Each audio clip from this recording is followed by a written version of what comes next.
दोस्तों अब बस बहुत हो गया। टी20 में जो हुआ वो हुआ, लेकिन अब बारी है ओडीआई क्रिकेट की। अगर यहां भी वही गलती दोहराई गई तो फिर सवाल खड़े हो जाएंगे, खिलाड़ियों पर नहीं पूरे टीम मैनेजमेंट पर उठेंगे।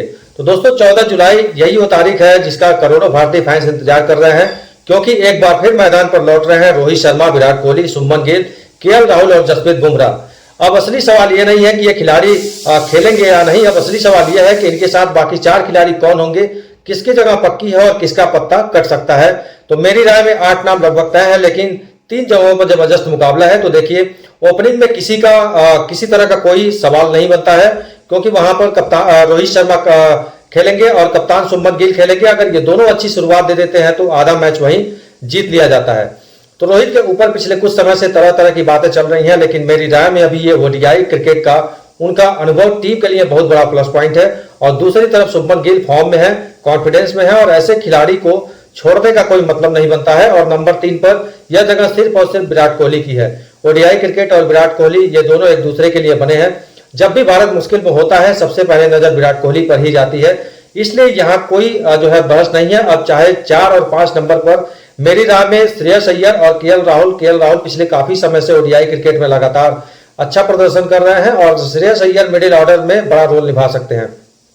यहीं तक तो कहानी जो है बिल्कुल आसान है, लेकिन असली जब लड़ाई शुरू होती है अब जगह बड़ा सवाल आता है, भाई आखिर प्लेइंग 11 की लड़ाई 3 जगहों पर है। लेकिन मेरी राय में 8 नाम लगभग तय है, लेकिन पोजीशन ऐसी है जहां सेलेक्टर्स भी सिर पकड़कर बैठे होंगे।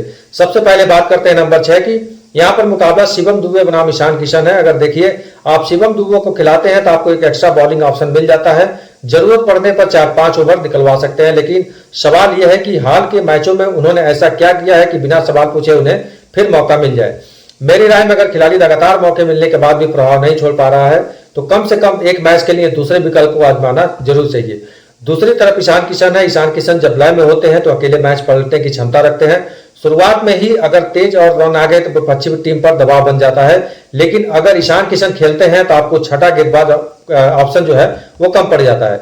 और यहीं पर कप्तान और टीम मैनेजमेंट का जो फैसला लेना होगा कि बैटिंग गहराई चाहिए या फिर ऑलराउंड विकल्प चाहिए। अब बात करते हैं नंबर 7 की। यहाँ मुकाबला और अक्षर पटेल और वाशिंगटन सुंदर के बीच में है। सच कहूं तो दोनों के लिए हालिया प्रदर्शन सवालों के घेरे में है। जो अक्षर का अनुभव बड़ा है, बड़े मैच खेले हैं, लेकिन हाल के प्रदर्शन में वो अपनी छाप नहीं छोड़ पाए हैं। वहीं पर वाशिंगटन सुंदर भी अभी तक वो भरोसा नहीं जगा पाए जिसकी वजह से उम्मीद की जाए। इसलिए अगर मैं सेलेक्टर होता तो सिर्फ नाम देखकर नहीं, जो खिलाड़ी नेट्स में बेहतर खड़ा हो, हालिया फॉर्म उसका अच्छा हो, उसको मौका देता। ओडीआई क्रिकेट में सिर्फ अनुभव नहीं, फॉर्म भी उतनी ही जरूरी होती है। और आप आते हैं दिलचस्प मुकाबले पर। तीसरा बड़ा सवाल प्रसिद्ध कृष्णा या गुरनूर बरार। मेरी राय में यहाँ थोड़ा साहस दिखाने की जरूरत है। गुरनूर बरार की लंबाई नई गेंद से स्विंग और इंग्लैंड जैसी कंडीशन में फायदा पहुंचा सकती है। दूसरी तरफ प्रसिद्ध कृष्णा को काफी मौके मिले हैं, कुछ मैच में अच्छे रहे हैं, लेकिन लगातार प्रभाव छोड़ने में मुश्किल दिखाई दिए हैं। इसलिए अगर टीम भविष्य को देख रही है तो एक फ्रेश ऑप्शन ट्राई करने में कोई नुकसान नहीं है। अब बात करते हैं उन खिलाड़ियों की जिनकी जगह लगभग पक्की मानी जा रही है। तो कुलदीप यादव की वापसी लगभग तय मानी जा रही है। ओडीआई क्रिकेट के बीच में के ओवरों में विकेट निकालने की जिम्मेदारी उन्हीं पर होगी। और अब जब मैच फंसेगा तब कप्तान की पहली नजर कुलदीप पर ही जाएगी। फिर आते हैं हरदीप सिंह। हाल के मैचों में कुछ उतार चढ़ाव जरूर रहे हैं, लेकिन नई गेंद से विकेट निकालने की क्षमता पूरी है। और आखिर में जसप्रीत बुमराह। तो भाई जसप्रीत बुमराह मैदान पर हो तो आधी टेंशन वैसे ही खत्म हो जाती है।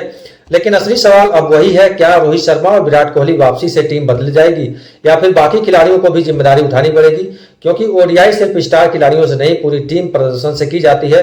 और अगर पिछले कुछ मैचों से गलतियां दोबारा दोहराई तो फिर मुश्किल खड़ी हो सकती है। तो भाई अगर आपको प्लेइंग 11 बता देता हूं, मेरी राय में ओडीआई की जो संभावित प्लेइंग 11 क्या हो सकती है। अगर मैं सिलेक्टर होता तो सबसे पहले ओपनिंग में रोहित शर्मा को, शुभमन गिल को, और एक तरफ दूसरी तरफ जो है शानदार फॉर्म में इसके बाद नंबर 3 पे विराट कोहली।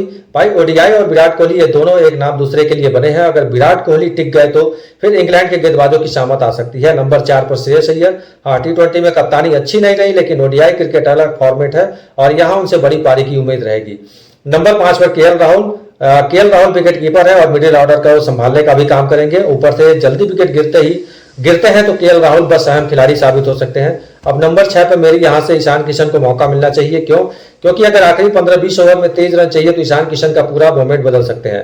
नंबर 7 पर अगर हालिया प्रदर्शन देखा जाए तो अक्षर पटेल, वाशिंगटन सुंदर दोनों के बीच मुकाबला रहेगा। लेकिन मेरी राय में अगर पिच थोड़ा सा भी स्पिन को मदद कर रही है तो अक्षर पटेल का नाम ज्यादा आ सकता है। अगर पिच पर स्विंग और ज्यादा सीम होती है तो वाशिंगटन सुंदर विकल्प हो सकते हैं।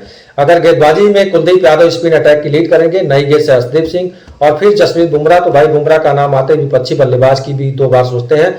जब आखिरी तेज गेंदबाज, यहीं से सबसे बड़ा सवाल है, गुरनूर बरार या प्रसिद्ध कृष्णा। तो मेरी राय में अगर भविष्य को देखना है तो गुरनूर बरार को मौका मिलना चाहिए, लेकिन अगर टीम अनुभव के साथ जाएगी तो प्रसिद्ध कृष्णा भी खेल सकते हैं। अगर देखना दिलचस्प होगा क्या टीम मैनेजमेंट हालिया T20 हार से कोई सबक लेती है या फिर पुराने कॉम्बिनेशन के साथ मैदान पर उतरती है, क्योंकि सिर्फ बड़े नाम होने से मैच नहीं जीते जाते। मैच जीतने के लिए दम मैदान पर जो है प्रदर्शन करना पड़ता है। और अगर इस ओडीआई सीरीज में वही गलतियां दोहराई गई तो सिर्फ सवाल खिलाड़ियों पर नहीं, टीम मैनेजमेंट और सोशल मीडिया पर उठेंगे। अब आपकी बारी है, कमेंट करके बताइए आपकी नई प्लेइंग 11 क्या होगी। नंबर 6 पर आप किसे खिलाएंगे, वाशिंगटन सुंदर या अक्षर पटेल को, गुरनूर बरार या प्रसिद्ध कृष्णा, और क्या रोहित विराट की वापसी से भारत ओडीआई सीरीज जीत जाएगा।